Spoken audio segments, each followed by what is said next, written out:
kami. Hinahatak na po siya, kinakalagkat po siya papuntang eroplano. Pinipilit nilang makasakay na ng eroplano dahil natatakot silang makakuha namin ang TRO niya.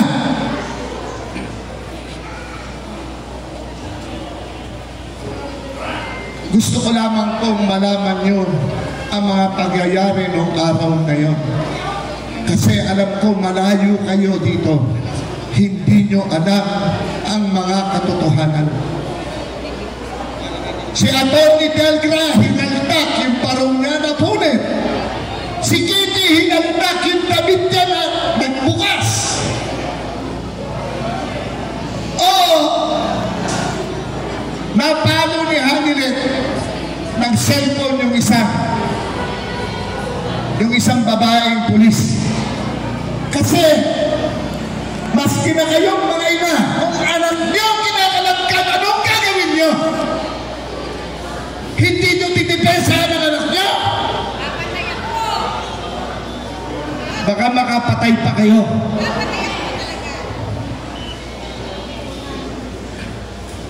I just want each and every one of you to be aware sa nangyari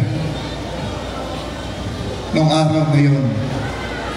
Ngayon po, dumating si Inday Sara doon.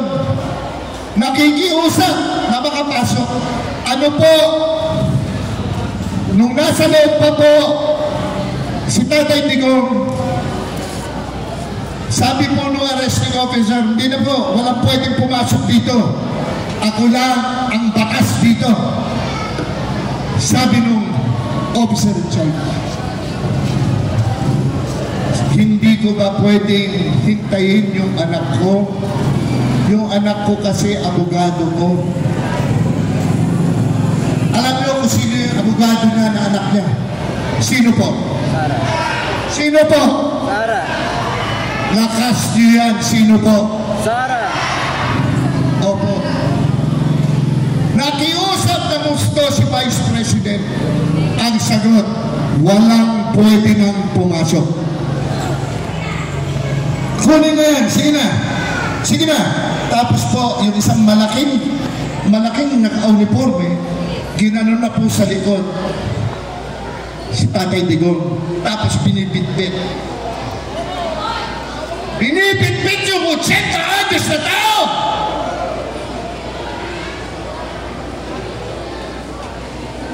Walang kalaban-laban!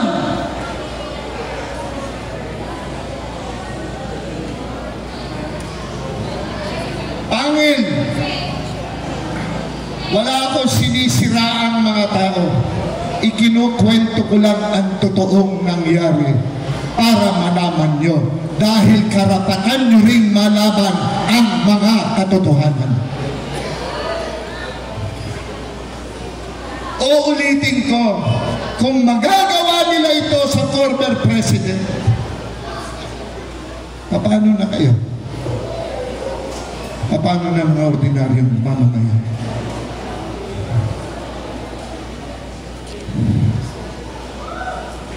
Sabi ko nga, ako hindi makakampanya ngayong gabing ito. Ang ikakampanya ko lang, Team Art Capito.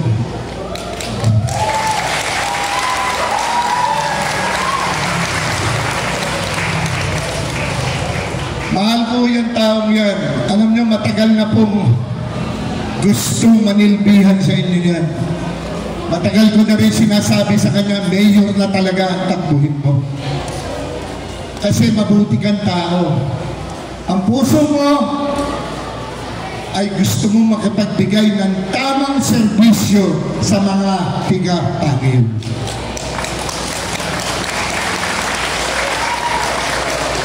Bigyan nyo ng pagkakataon si Art. Bigyan nyo ng pagkakataon ang Team Capito.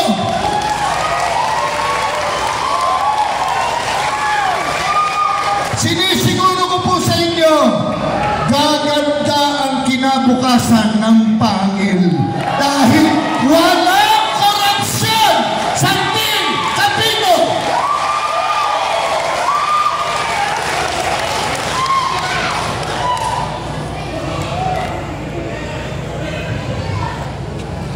maabot ako sa inyo. Humihingi ako ang inyong mga dasal. Isama nyo si Tatay Digong. Pwede po ba yun? Yes! Pwede po ba yun? Yes! Ang umpisa ng paglilitis sa kanya ay September 23 pa. Ang ibig po sabihin, mananatili siya doon. Ang inilalaban po ng mga abogado ni Tatay Digong ay yung makalabas man lang siya. Mananatili siya sa Hague, hindi siya aalis doon para lamang po matignan ang health niya. Kasi po, nag-iisa siya doon sa loob. We don't know what's going to happen next to him. Wala siyang nurse. He is alone inside his cell.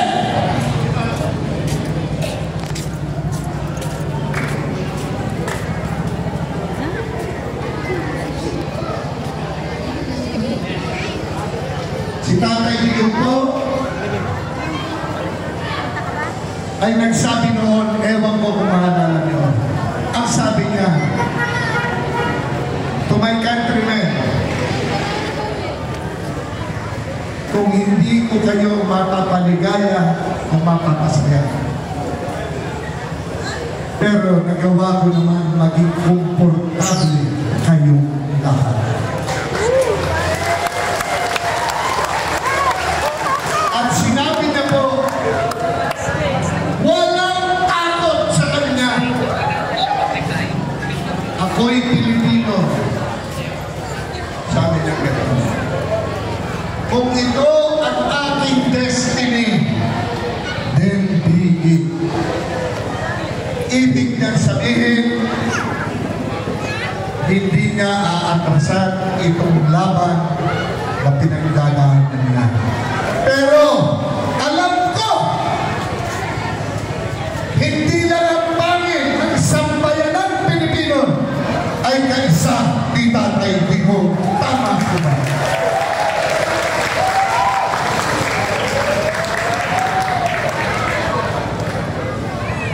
Si Tatay Digong lang po ang talagang gumalaw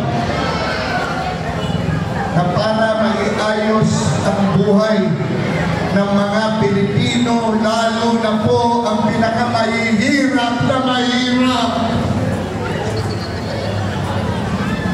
He fought for all of us. Lalo na nung pandemic. Ang ganda ng takbo ng Pilipinas, pinagsakan tayo ng pandemya. Huminto ba si Tatay Digong? Hindi! Humanap siya ng solusyon para mailigtas ang kanyang mga kababayan. Yan ang tunay na presidente.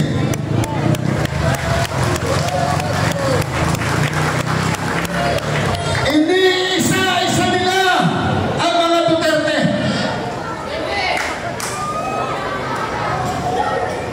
Sino ang sinusunod nila ngayon? Si Bato de la Rosa, naghihintay din ng warrant of arrest niya. Dahil meron din daw na darating. At sino ang sinusunod nila? Ang ating Vice Presidente na si Inday Sara Duterte. Nandakaw daw ang Vice Presidente natin. Naniniwala kayo? Naniniwala po ba kayo? Hindi! Ay, ito naman po ang sa akin. Sa tatlong, ano sa Tagalog to? Sa 32 million na mga Pilipino na nagtiwala sa kanya at nagmamahal sa kanya na ipinoto siya. At ako, pakinggan niyong mabuti, walang magnanakaw na Duterte! Sabay-sabay pa rin! Walang magnanakaw na Duterte!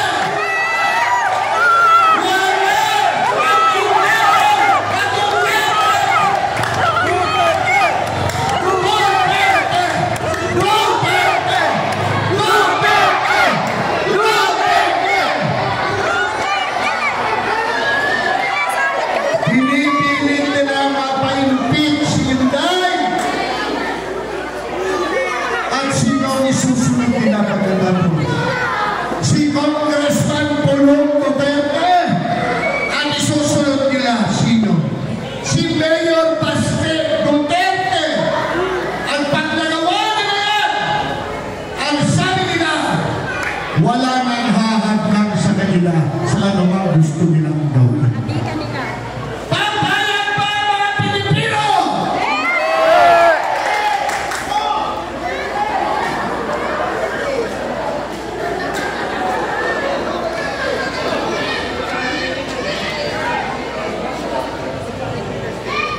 Hayaan nyo, sabihin ko sa inyo, ang aking mga advokasya.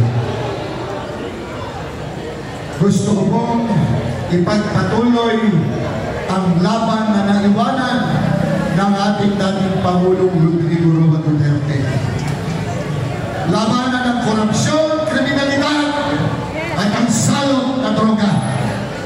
Hanggang may korupsyon, hindi mawawala ang kapulustugan, ang kriminalidad, ang droga dito sa ating bansa. Gusto ko pong manumbalik at tiwala ng mga magulang na makakauwi na ligtas ang kanilang mga anak sa kanilang tahanan, na hindi makikidnap, hindi marerape, hindi mapapatay. Kasi ngayon po, rapat lahat yan nangyayari na uli. Harapan mismo ng krami, nagbebenta ng shabu. Pinusasan ng kapwa pulis, may tumatay na opisyal na mataas, pinatanggal ang posas. Sa loob ng krami, sa loob ng sasakyan, may pinatay na kulihan mo. Bakit nangyayari? Eh nung panahon ni Tatay Digong, hindi nangyayari yan, hindi buhay. Tama po. Hindi po ba anatag ang loob ng mga magulang? Tama po. Pangalawa, trabaho para sa mga Pilipino. Dapat po bigyan natin ng pansin ito. Kasi po, kung tatlong anak na isang mag-isawa, walang trabaho pa rin. Paano ngayon sa buhay? At ang sila, paano na ang buhay ng mga anak? Pero kung may trabaho, ang mga ito, hindi po ba parati ang loob natin? Kaya kailangan po magagawa talaga ng batas na matibay na magkaroon ng hanap buhay, trabaho ang mga Pilipino. Tingnan nyo, sabi, ang bigas daw gagawin 20 pesos ng isang kilo. Nangyari po ba? Nangyari po ba? Sabi nila ito na ba lahat ng presyo ng ulam? Nangyari ba? Paano kung 500 piso ang pera mo? Pupunta ang isang ina sa palengke. Ito lang ang pera mo. Tinitignan niya ang mga presyo ng bibili mo. Ang gagawin niya, tinitignan na lang ang bibili niya. Tama po ba? Tama po ba? Tinitignan. At sisiguraduhin niya kung tatlo anak niya. Maski na pariya-pariya naman, mabigyan niya ng